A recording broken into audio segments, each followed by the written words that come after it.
into dancing.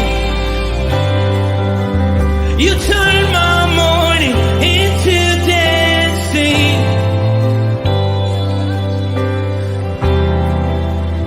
Your love changes everything. There's something about your love, something about your love changes everything, changes everything. Something about your love, something about your love changes everything, changes everything. Something about your love, something about your love changes everything, changes everything. Something about your love, something about your love changes everything, changes everything. Something about your love, something about your love changes everything, changes everything. Something about your love, something about your love changes everything. You turn my morning into dancing. You turn my morning into dancing. You turn my morning into dancing. You turn my morning into dancing. 'Cause your love changes everything. Your love changes everything. You turn my morning into dancing. You turn my morning into dancing. You turn my morning into dancing. 'Cause your love changes everything. Your love changes everything. Oh, there's something about your love, something about your love changes everything in my body. Oh, something about your love, something about your love changes everything. It changes everything. Something about your love, something about your love changes everything. It changes everything. Something about your love, something about your love changes everything, changes everything. Something about your love, something about your love changes everything. Something about your love, something about your love changes everything, changes everything.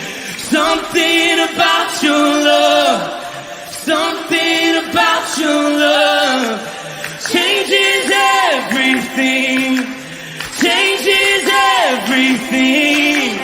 Something about your love, something about your love changes everything. You turn my morning into dancing. You turn my morning into dancing. You turn my morning into dancing.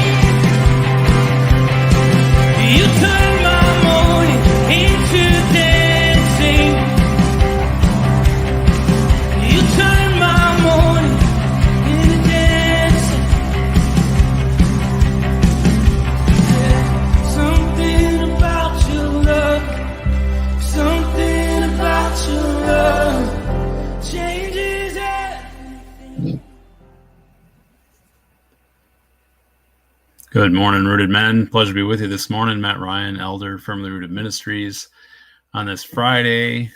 Hard to believe, but the last Friday in July already.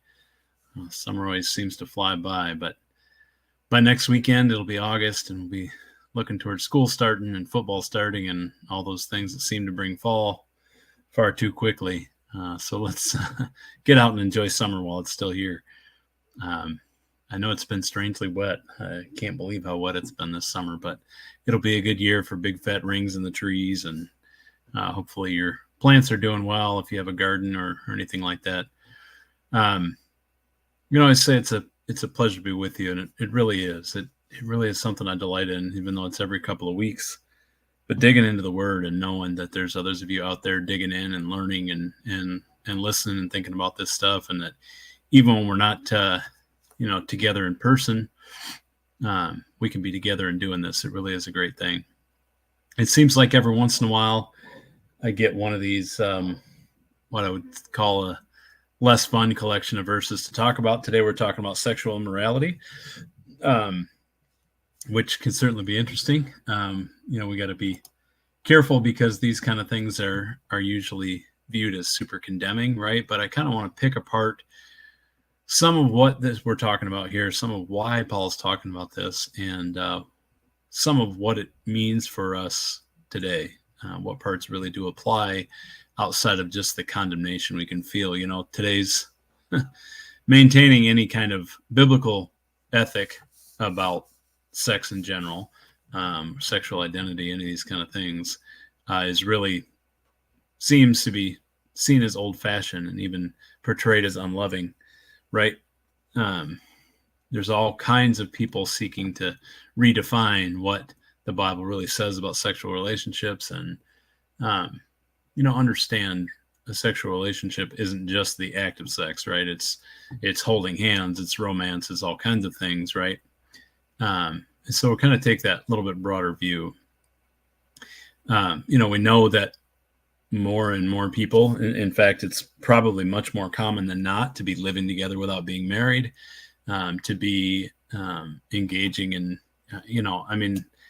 Hollywood, I guess, for lack of a better term, but the media we see in these what they call reality shows, tend to present sex outside of marriage as not only normalized, but, preferable in a lot of ways. And that, marriage is just lonely and sad. And, it's this kind of picture that's been painted for quite a while. And, for those of us who hold on to the correct perspective, right, the Christian perspective of marriage, which is funny, the word marriage has been taken by government to be turned into mean something else. But the true perspective that a marriage is three souls, right? It's man, woman, and God. Intertwined, impossible to become, unwound from each other, right? Cleaved, become one flesh, all these kind of ideas. If you really think about that, not only are we one flesh with our spouse, but we're also one flesh with God, with our spouse in that sense. And there's a lot of well, at the time, okay, so that's really what we're going to get at here, right? It starts by saying I have the right to do anything you say, but not everything is beneficial. I have the right to do anything. So these are in quotes, right?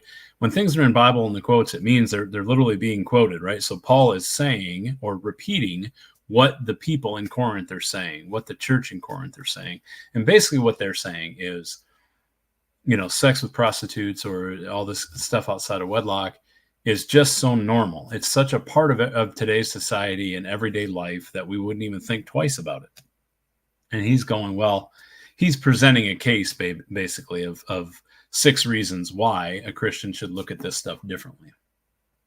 And so we got this quote of, you say food for the stomach and the stomach for food, and God will destroy them both, right? So meaning each part of my body and my body in itself was created for a purpose, right? The stomach's purpose is food, and, at least ostensibly, then my libido is created to be satisfied, right? So things that are physical don't matter, right? And Paul says, no, that's not it, right? So it's really interesting how he answers kind of each of these points, right? The original design position, which is the stomach was created food and a food for stomach, right? And then likewise, the body was created for sexual activity.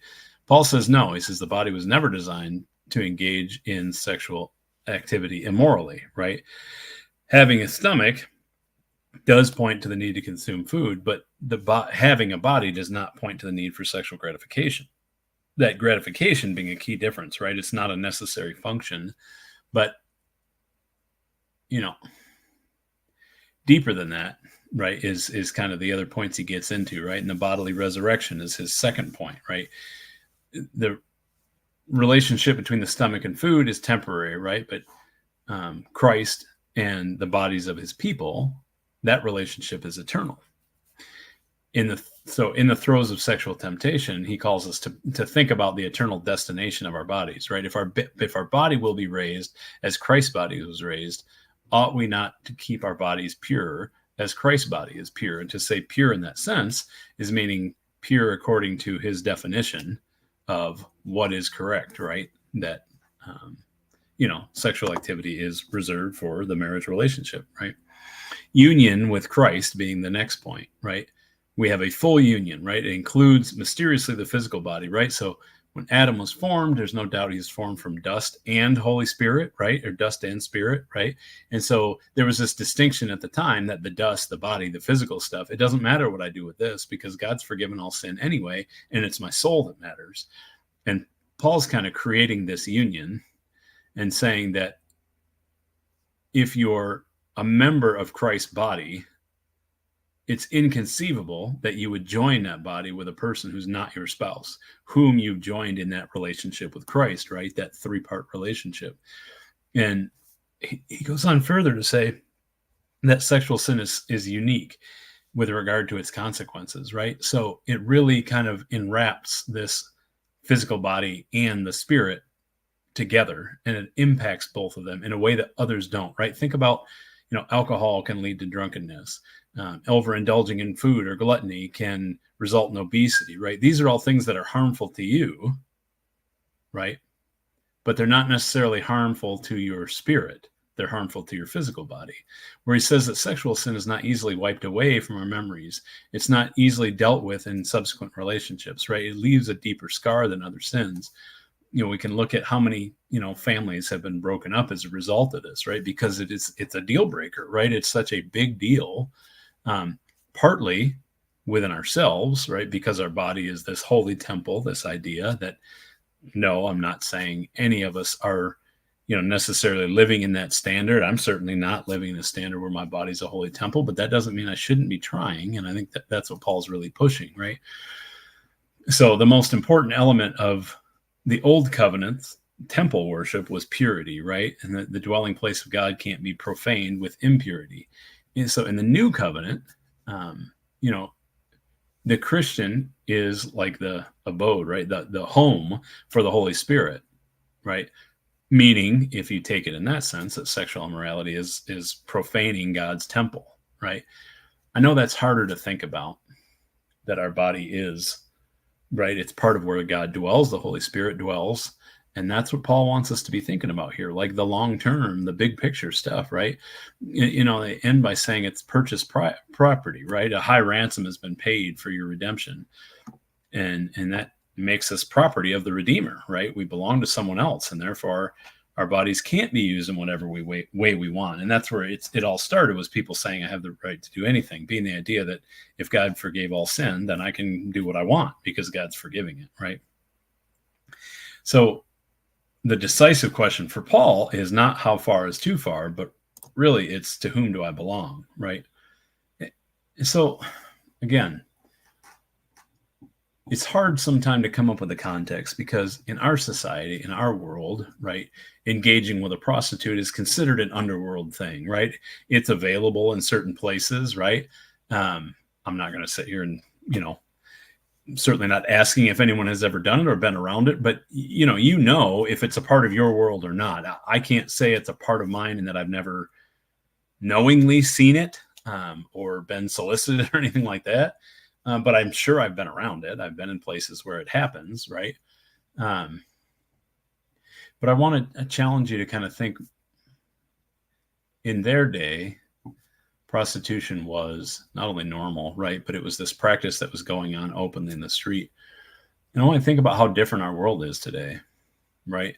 Would the prostitution of women's bodies, sometimes being kidnapped as part of the sex trade in order to make pornography for the internet, would that be engaging in prostitution in Paul's mind? Would that be sexual immorality, right? And those are things that it's much more likely we've experienced because it's so prevalent. Is it even in watching TV and movies that involves that kind of stuff, right? And no, I'm not sitting here saying you need to be,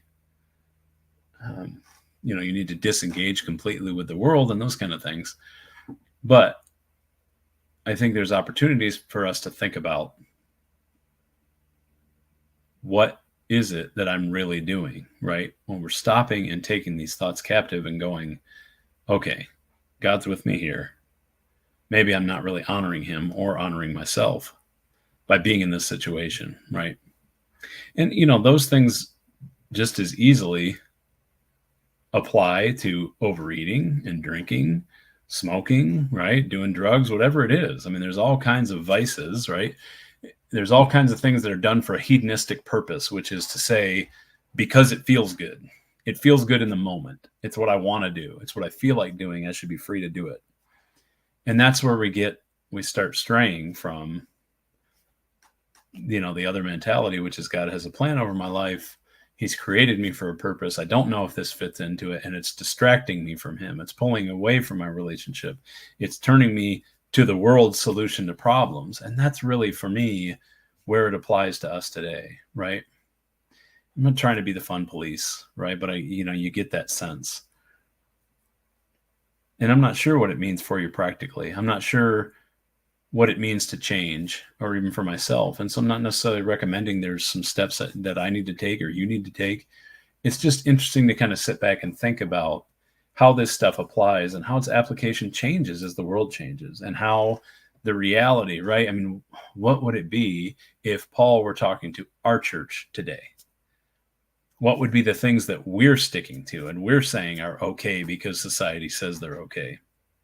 Like having 300 cable channels with all kinds of adult, material on them, and checking out and entertaining ourselves with that kind of stuff, or whatever it is, right? Any shows we're watching, right? Is even watching TV in the first place taking you away? I don't know what it is, right? We all have different habits and different things that we get hooked on, right? Certainly staring at our phones takes us away from relationships and takes us away from people. And so it would just be interesting for me to kind of think about, what would Paul take issue with today? What are the things that we're living by society's standard rather than God's standard? And as always, what is the way to correct that perspective? So anyway, not necessarily a challenge, not trying to, make anyone uncomfortable, but it's just an interesting way to think about some of these things, that maybe the activity that Paul was speaking against isn't as prevalent, but the behavior sure can be.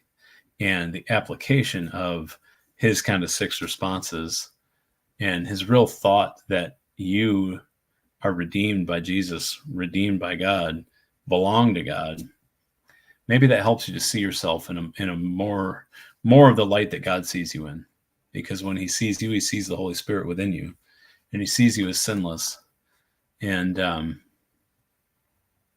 maybe I hope that's uplifting, enlightening for you. I don't mean to be putting anything heavy on you. That's all I got for today. I hope that, this word gets you thinking about some things. If not, we'll be on to more pleasant topics on Monday. So I hope you have a great day and a great weekend. Let's make it a firmly rooted day. And may someone see Jesus in us today.